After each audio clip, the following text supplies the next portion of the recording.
Namaste and welcome everyone, it's MJ.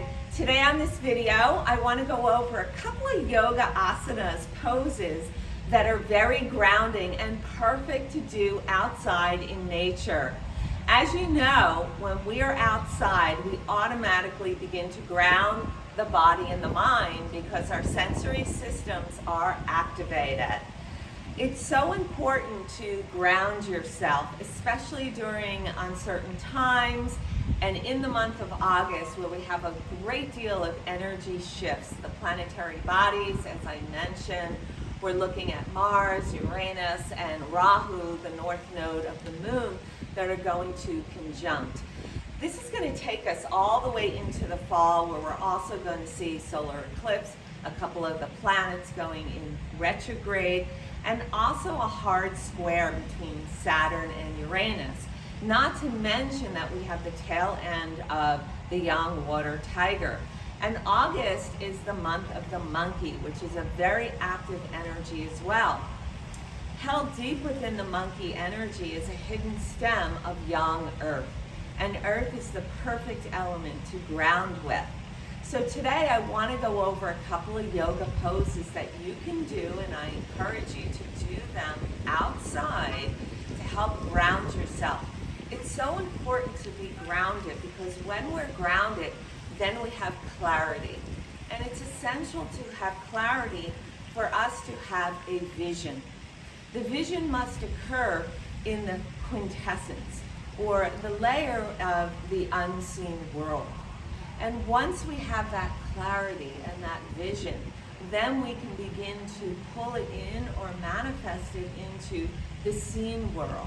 And the seen world is the world of matter, that which we can see and touch. The frequency of the seen world is at a much lower frequency rate versus that of the quantum layer, that is the unseen world. So, here are a couple of yoga poses that you can engage with to ground your body and your mind, to actually bring more expansion into the body and into the mind. So you may want some yoga blocks for these poses, and I would suggest you set them up alongside your mat. So we're going to begin first with Tadasana mountain pose. And in Tadasana mountain pose, essentially what we want to do is build from the foundation up. So we begin with the padas, the feet. You may want to lift your toes and then ease them down one at a time. Begin to notice where the feet, the padas, are making contact with Gaia, Mother Earth, Pachamama. So the bottom of the toes, the balls of your feet, the heels, the edges of your feet. And then you'll notice that perhaps there's some buoyancy in the arches of your feet where they're not making contact to the earth. Invite that in. As you stand firmly into the earth here, you can begin to draw the energy of the earth upwards through your body. So the energy of the earth is a one-way current, a direct current, DC. And that mimics the energetic quality of our cells in the body. So there's this beautiful synergistic relationship between Mother Earth frequency waves and the human body. This is why earthing is so important to do. So as you draw the energy up from the soles of the feet, up through the shins and the calves, begin to pull up the kneecaps so you engage the quads. And this is going to automatically activate the earth channel or the stomach channel. How do I nourish thyself? As you continue to draw the energy upwards, you're going to find length through the main channel, the Sushumna or the spine. And that's going to also lift up through the sides of your body, lifting through the lower rib cage. Take that energy all the way up until you reach the clavicules or the collarbones. And here is where I want you to broaden, widen, and soften the shoulders. Let the arms hang freely and span open through the palms. Continuing to bring the energy upward through the cervical spine and then bridge it across the base of your skull. So you actually begin to create levels from the base of the skull, across the clavicles or the collarbones, into the hips, and the level brings it all the way down to the earth.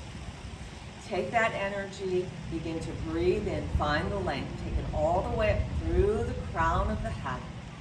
And through the exhalation, find the expansion, the width, sending it out into the universe. So mountain pose really activates the inner guru, the teacher within, Mount Moru. So we stand here, we open up through the back of the skull, and we have this vision, 360 degrees, as if we're standing on the top of Mount Moru. So mountain pose is extremely grounding, and it really has a great deal of activation within the asana. The next pose that you can take here is tree pose, Rikshasana. So the trees represent the forest, and that becomes the creation of the world. They are the lungs of the earth. So when we begin to tap into Rikshasana or tree pose, we can root and bear our roots hundreds of feet down into the earth and then expand out into the universe. So we'll begin with the left pada. We can secure it into the earth. And once again, we're going to pull up on that left kneecap and draw the energy all the way up into the armpit. That's going to be the entire root of the tree, bearing down, yet the trunk rising all the way up. And then we'll soften the right knee and we'll go ahead and draw it up. Now you can place the sole of the right foot to the inner seam of the right leg, anywhere but the knee. There's an external rotation of the right thigh here, right? And then we find that length all the way up to Shushumna. Prayer Anjali Mudra over the heart, Anihata Chakra. And if you'd like, your Dristani can be at the tip of your nose, Sakura, or out into the horizon, or you can inhale and raise the energy upwards. Take your arms as branches, float the fingers as the leaves of the tree. Right? And stand here and engage and be part of all the trees upon planet Earth. As you exhale, you bring the prayer back into the heart, float the knee forward, and release it into the earth. And back to the mountain pose. Another pose that we will take here is high crescent lunge. And so here we can go ahead and step the left leg back and stay on the ball of the back foot here. You're going to find an inner spiral of the left thigh, so it comes to the midline here. Press the ball of the back foot, very strong through the right pada here. Lift the belly up and back, Uddiyana Bandha. Soften the shoulders. You can hook the thumbs and reach up. Right? Soften the throat, Vishura. Stay in the essence. Release the prayer to the heart. You can gently draw the left foot to the right. Another pose we can take is supported warrior 3 or full warrior 3 pose. So in the supported warrior 3, you can take your blocks or your landing here. Bow forward. Palms can take hold of the blocks at any level that you like. And we'll go ahead and float the left leg behind us here. Again, an inner spiral of the left thigh. Press out through the left heel. Hug the belly back and press strongly, strongly into the right foot or pada here. Lift up through the chest here. You can gently soften that knee, and if you want, you can lean your arms back and fly. And then rise up and prayer in. So warrior 3 is also a very grounding pose, and you can support yourself or let your wings fly. Good. Another pose you can take is a standing leg split. So here again, you can use your blocks if you'd like. Come into your forward fold, right? Bow in. And then I like to come into this pose with a perch pose first. So in this case, I'm going to bend through the left leg, The knees are going to join in. I'm going to pull my torso towards my body here. I'm going to pull it in towards the right thigh. And then begin to find length through the left leg, up towards the dome. Pull up on that left kneecap and the right kneecap. You can take hold with your right hand behind the right heel and begin to bow.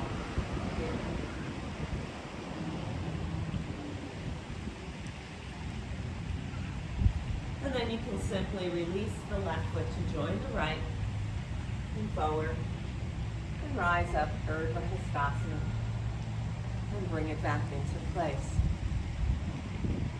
Another pose that you can take is Ardha Chandrasana, standing half moon. And all these poses can be linked together. I'm just separating them all so you can see them and I can walk you through them. So Ardha Chandrasana, again, you may want to block here for this pose. And so we'll use the right leg as our supporting rooting system into Pachimama. And we're going to end up floating the left leg back. So you may want to block here, and we'll position it diagonally, in this case, to the right foot. If you don't want to use a block, you can bear claw the earth. So we're bowing in. I'm supporting my hand down here. And then we can float the left leg up, right? Lift out through the heart, very strong. Now here we open the hips, almost like in Warrior Two.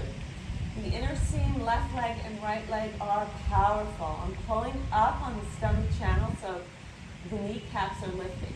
The left arm will rise up when we open, stacking shoulders, stacking the hips. Right? Ardha Chandrasana pose. And the gaze can soften upwards. Left hand will come back down. Left foot to join the right. You can lift the belly inward. Walk your way in. Forward and fold. And then inhale, reverse the swan, capture all the prana around the upper body, Urdhva Hastasana, and settle it back into the space of your heart. So these are a couple of yoga asanas that are very grounding. They will expand the energy in the mind and the body to bring about clarity. Now, of course, we would do all the poses on the other leg. So you would run through that. If you wanted to build this into a yoga class itself, you could open up with some cat-cows, find your way into your down dog, give the body a yawn, take a couple of sun salutations, and then work these asanas, one leg and then the other leg. So it's really up to you how much time that you will have to go ahead and do this. As you know, I began this whole month with grounding aspects. So I did provide you with a short grounding meditation. Fabulous.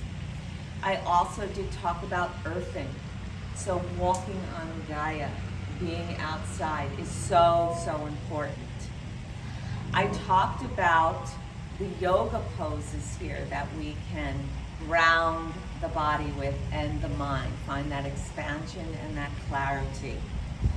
I also did discuss some feng shui simple tips to ground your environment. Remember that your home, your office space, is the macrocosm to the microcosm, the occupants that live within it. So there's constantly a synergistic relationship between the two and an energetic exchange.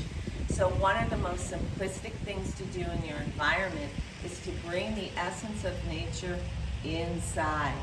We have to excite the sensory system. That is a perfect way to ground. The other very useful tip with grounding your environment in terms of feng shui is to make sure that the earth axis line, think of the axis of the earth itself, within the structure of the Loshu grid is the northeast through the center to southwest. This axis line should be strong earth and really anchor through that center portal. The other thing you can think about is to incorporate grounding foods in your diet. So there are a couple of grounding foods like your leafy green vegetables. Wonderful. Pumpkin seeds, I love them. They're excellent grounding or earth quality foods. Carrots, fantastic. Any of your root vegetables are really grounding. Turmeric, ginger, these are wonderful condiments to add to tea, which every morning I do put turmeric and lemon into my green tea, and some ginger as well. This is something that we did every morning in India, but instead of the green tea, we just had hot water with that, and it's wonderful. You can add honey. Now, I am vegan, so many times vegans do not use honey, but that's fine. If you're vegan and you want to use honey, go for it. I do sometimes. So anyway, I think if you string along all these videos and posts that I have given you over the last 2 weeks, you're going to find some great grounding practices. So go for it. Have a wonderful day. Namaste.